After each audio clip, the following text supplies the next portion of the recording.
Assalamualaikum warahmatullahi wabarakatuh. Selamat pagi, dalam salam sejahtera bagi kita semua.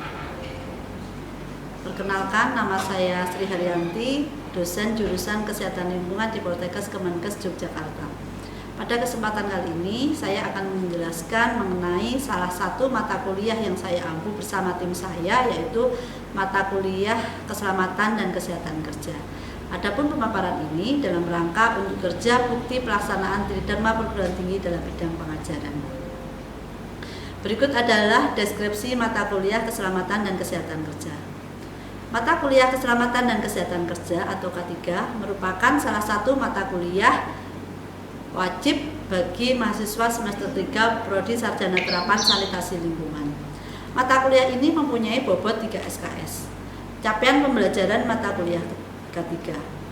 Setelah mahasiswa mendapatkan mata kuliah K3, kemampuan akhir yang diharapkan yaitu 1. Mahasiswa mampu menjelaskan tentang pengertian keselamatan dan kesehatan kerja atau K3 dan peraturan perundang-undangan tentang keselamatan dan kesehatan kerja.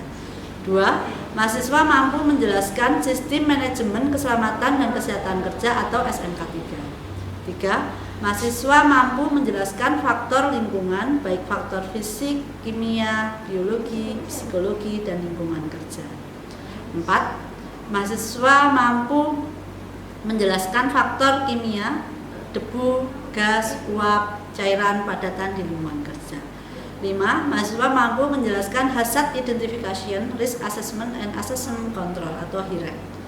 6. Mahasiswa mampu menjelaskan pengelolaan penyakit akibat kerja dan penyakit yang berhubungan dengan pekerjaan. 7. Mahasiswa mampu menjelaskan analisis kecelakaan kerja. 8. Mahasiswa mampu menjelaskan pemantauan kualitas faktor lingkungan fisik, kimia, biologi, psikologi, dan keselamatan serta kesehatan di tempat kerja. 9. Mahasiswa mampu melakukan pemantauan kualitas lingkungan iklim kerja, radiasi, dan getaran di tempat kerja. 10. Mahasiswa mampu menjelaskan keselamatan dan kesehatan kerja di rumah sakit atau K3RS. 11. Mahasiswa mampu melakukan pengukuran faktor lingkungan kerja, radiasi, dan getaran. 12. Mahasiswa mampu melakukan pemeriksaan pengukuran kualitas lingkungan kerja. Mahasiswa mampu melakukan pengukuran sensitivitas pendengaran dan kapasitas vital paru, serta mahasiswa mampu melakukan presentasi laporan hasil praktek. Untuk perkuliahan mata kuliah K3 terdiri dari perkuliahan teori dan praktek.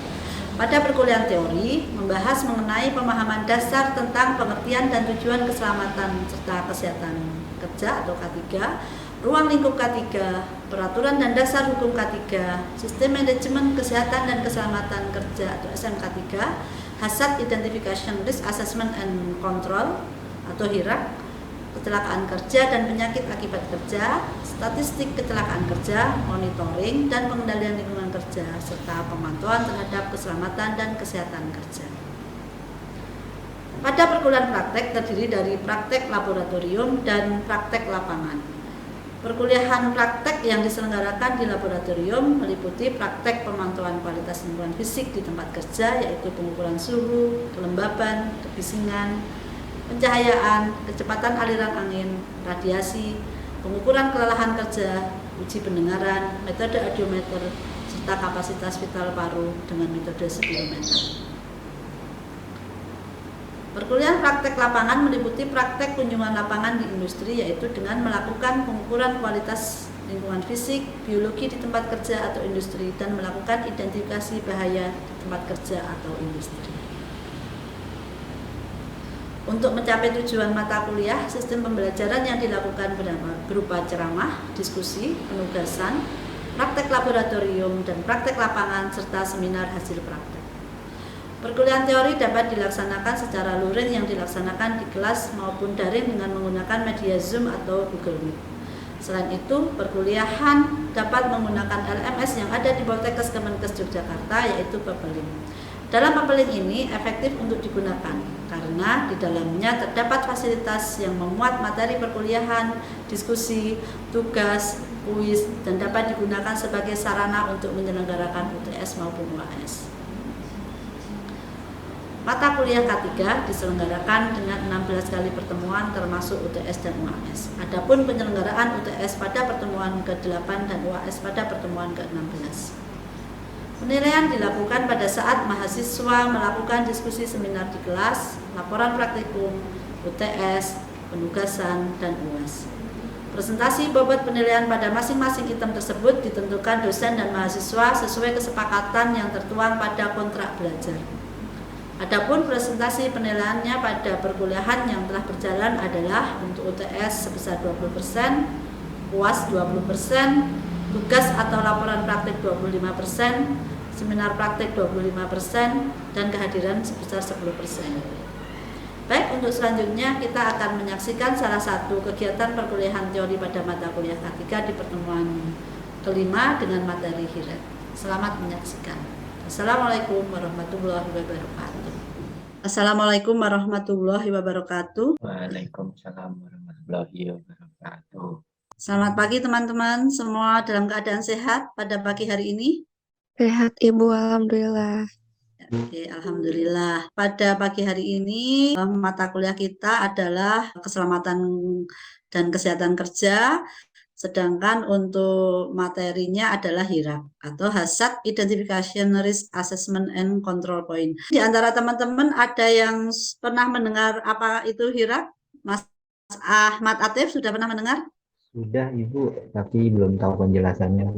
Oke, baik, kita pelajari bersama ya pada pagi hari ini. Untuk HIRAK ya, HIRAK itu Hazard Identification, Risk Assessment and Control ya. Ini biasanya digunakan mengidentifikasi dan menganalisa potensi berikan penilaian resiko pada saat melakukan proses pekerjaan ya.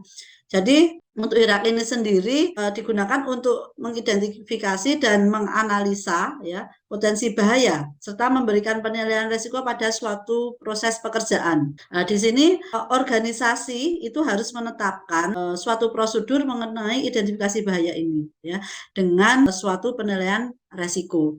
Jadi untuk HIRAK itu merupakan elemen pokok ya dalam sistem manajemen keselamatan dan kesehatan kerja yang berkaitan langsung dengan upaya pencegahan dan pengendalian bahaya. Apa saja ya bagian utama dalam HIRAK ya? Di sini ada 3 bagian utama dalam HIRAK. Yang pertama adalah upaya melakukan identifikasi terhadap bahaya dan karakternya. Kemudian yang kedua adalah melakukan penilaian resiko terhadap bahaya yang ada. Terus kemudian yang ketiga merekomendasikan upaya.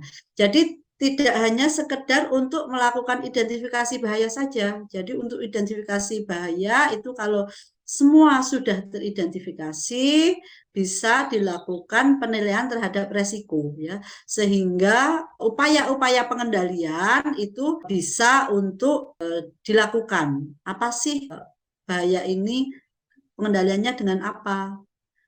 Sehingga nanti akan meminimalkan terjadinya suatu kecelakaan kerja. Oke.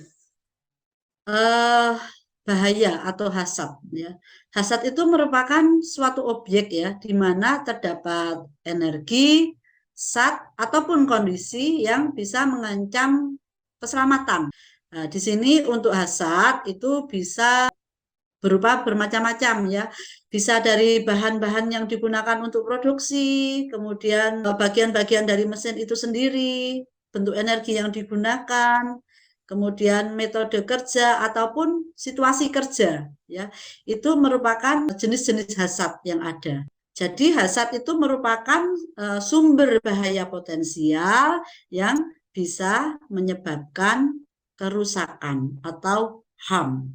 Untuk hazard itu nanti bisa juga sesuatu yang bisa menyebabkan tekanan kejiwaan atau psikis gitu ya, psikis HAM ya. Nah, ini di sini kondisi ini mempunyai resiko atau potensi terhadap timbulnya cedera ataupun kerusakan. HAM itu sendiri apa ya? Nah, HAM itu sendiri kerusakan atau bentuk kerugian ya. Ini untuk yang paling fatal ya itu berupa kematian. Kemudian bisa juga berupa cedera, sakit fisik atau mental. kemudian bisa juga kerusakan properti, kerugian produksi, kerusakan lingkungan, ataupun kombinasi dari kerugian-kerugian yang tadi. Oke, kita lanjut. Di sini ada beberapa jenis potensi bahaya atau hazard ya. Ada yang dari golongan fisikal, kemudian semikal, elektrikal, mekanikal, psikologikal, biologikal, dan ergonomik. Kita akan bahas satu persatu. Bisingan, pencahayaan, mungkin radiasi, getaran itu merupakan bahaya-bahaya fisik ya. Kemudian semikal. Semikal itu apa? Bahan-bahan Kimia itu, bahan-bahan kimia. ya, dari bahan-bahan kimia ya. Nah, ini juga merupakan potensi bahaya. Kemudian elektrikal. Elektrikal apa kalau elektrikal? Dengan listrik, Ibu. Listrik ya. Terus kemudian ada mekanikal. Mekanikal itu berhubungan dengan mesin ya, mesin-mesin produksi gitu. Kemudian eh, golongan psikis, psikologikal, biologikal, dan ekonomi. Kalau biologikal itu nanti bisa dari bakteri, jamur, ataupun mikroorganisme. Kemudian ergonomik itu nanti alat, kesesuaian alat dengan badan, cara angkut beban, ya, cara angkat dan angkut suatu beban itu bisa juga potensi bahaya dari faktor ergonomik. Ya. Oke, ya ini ya contoh-contohnya ya. Ini untuk bahaya fisik itu tadi ada bising, radiasi, ya, pencahayaan, kemudian laser juga bisa masuk di sini, getaran juga bisa masuk. Kimia itu dari bahan-bahan kimia, mungkin limbah B3 itu juga termasuk dari bahaya kimia. Kemudian ergonomi tadi ya, sistem kerja, angkat barang, kesesuaian alat dengan tubuh itu termasuk ergonomi. Psikososial itu mungkin yang berkaitan dengan stres atau kerja shift gitu ya. Oke. Untuk identifikasi bahaya itu erat kaitannya nanti dengan manajemen resiko ya. Apa itu manajemen resiko? Manajemen resiko itu merupakan penerapan secara sistematis ya dari kebijakan manajemen mengenai prosedur, aktivitas dalam kegiatan identifikasi bahaya, analisa, penilaian, penanganan, dan pengendalian resiko. Ya. Elemen pertama yang dilakukan tadi adalah dari proses manajemen resiko itu adalah identifikasi bahaya. Ya. Yang pertama identifikasi bahaya untuk melaksanakan manajemen resiko. Nah, ini untuk pedoman-pedoman kita dalam melakukan identifikasi bahaya di tempat kerja, ya, ini bisa menggunakan beberapa pertanyaan berikut, ya. Yang pertama, apakah ada sumber yang berpotensi untuk menjadikan cedera dan kerugian, ya. Kemudian siapa yang dapat cedera? Kemudian apa yang dapat rusak atau terganggu? Kemudian bagaimana kejadian ini mungkin terjadi? Kemudian ini ada beberapa tujuan identifikasi bahaya. Yang pertama yaitu menjaga pekerja agar selalu waspada terhadap bahaya dari proses produksi. Kemudian juga tinjauan SOP, standar prosedur operasional atau standar operasional prosedur gitu ya. Kemudian tujuan yang lain adalah untuk mengetahui lebih awal adanya peralatan atau perubahan proses yang mungkin menghasilkan bahaya baru. Kemudian selanjutnya adalah mengevaluasi sistem kontrol atau monitoring. Kemudian tinjauan terhadap penerapan teknologi baru ya untuk mengetahui adanya potensi bahaya serta tinjauan pelaksanaan inspeksi dan maintenance. Dalam proses identifikasi bahaya dan penilaian risiko ya, ini ada syaratnya ya. Dari OHSAS 18001 itu mensyaratkan bahwa proses identifikasi bahaya dan penilaian risiko itu adalah yang pertama mencakup seluruh kegiatan organisasi ya, baik itu kegiatan rutin maupun non rutin ya. Kemudian yang kedua yaitu mencakup seluruh aktivitas individu yang memiliki akses ke tempat kerja. Ya. Kemudian perilaku manusia, kemampuan, dan faktor manusia lainnya. Nah, ini faktor ini yang harus dipertimbangkan ya ketika kita akan melakukan identifikasi maupun penilaian resiko. Kemudian yang selanjutnya adalah identifikasi semua bahaya yang berasal dari luar tempat kerja yang menimbulkan efek terhadap kesehatan dan keselamatan manusia yang berada di tempat kerja. Ya. Dan selanjutnya adalah bahaya yang timbul di sekitar tempat kerja dari aktivitas yang berkaitan dengan pekerjaan yang berada di bawah kendali organisasi. Kemudian selanjutnya untuk identifikasi bahaya ini juga mencakup seluruh infrastruktur, kemudian peralatan, ya, material di tempat kerja yang disediakan oleh organisasi ataupun oleh pihak lain. Ya. Kemudian perubahan dalam organisasi, kegiatan ataupun material.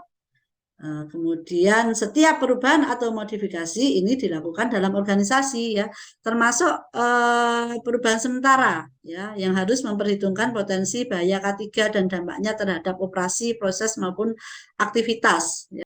Kemudian yang terakhir adalah bahwa setiap persyaratan legal yang berlaku ini berkaitan dengan pengendalian risiko dan implementasi pengendalian yang diperlukan. Kemudian selanjutnya adalah setelah kita melakukan identifikasi bahaya, selanjutnya adalah penilaian risiko atau risk assessment ya. Nah, di sini untuk risk assessment ini digunakan sebagai langkah saringan ya untuk menentukan tingkat risiko ditinjau dari kemungkinan kejadian atau likelihood dan keparahan yang dapat ditimbulkan atau severity.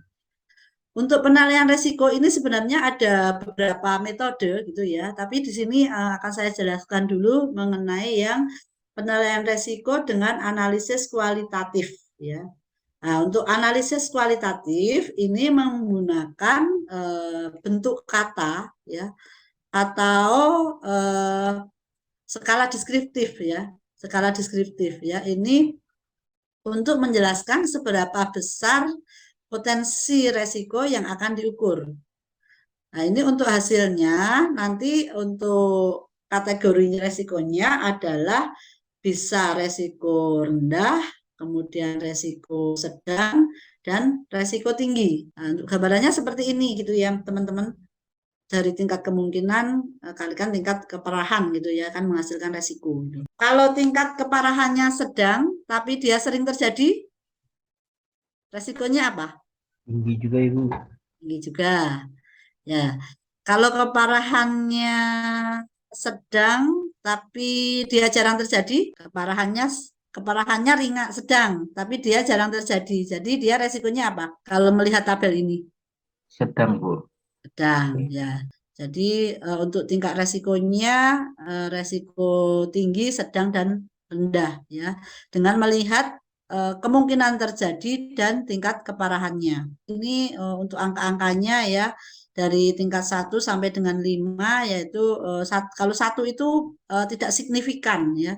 Jadi di sini tidak terjadi cedera dan kerugian finansialnya itu kecil. Kemudian kalau untuk tingkat 2 dia itu kecil ya, cederanya cedera sedang, kemudian kerugian finansialnya juga sedang. Ini untuk gambaran tingkat keparahan gitu ya. Kemudian ini gambaran untuk matriks analisis resiko kualitatif ya. Nah ini likelihood-nya atau kemungkinannya.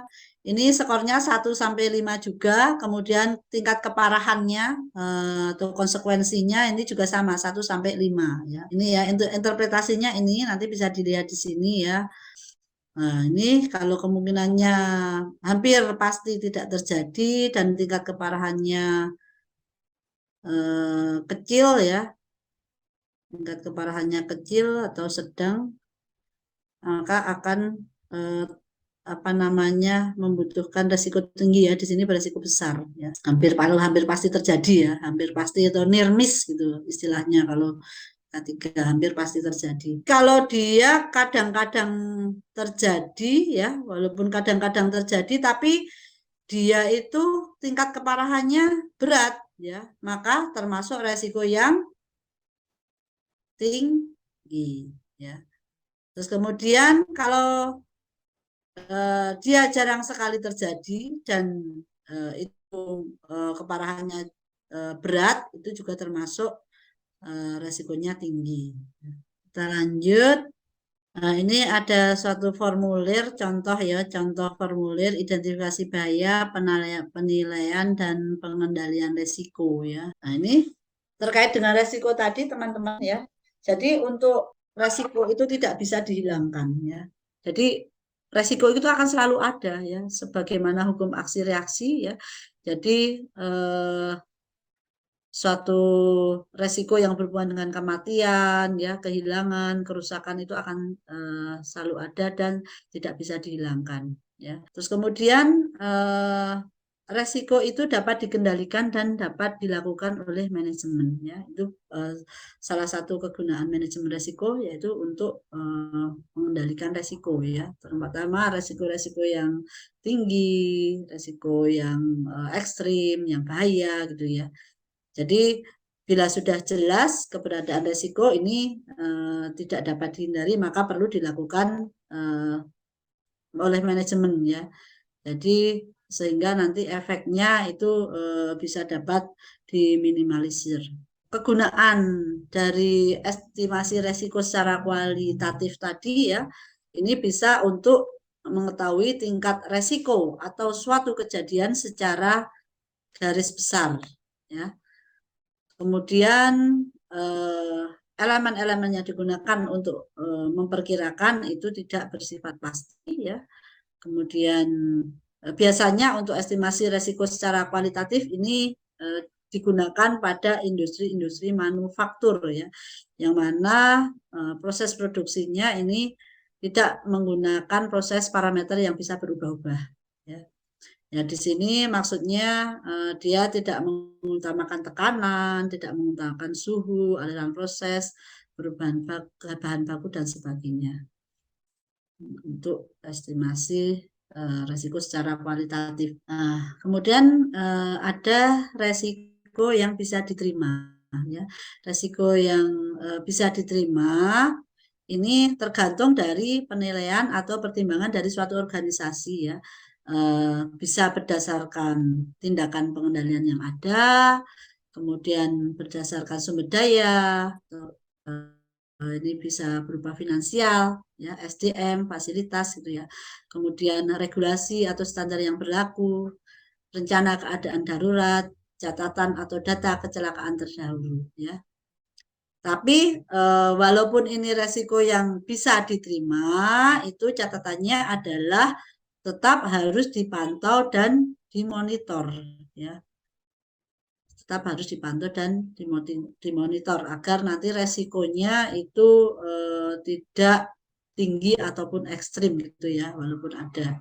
Setelah tadi kita mengetahui penilaian suatu resiko ya, ini adalah hierarki pengendalian dalam K3 ya, meliputi yang pertama itu adalah eliminasi, yang kedua adalah substitusi, kemudian rekayasa engineering, pengendalian administrasi, dan APD ya.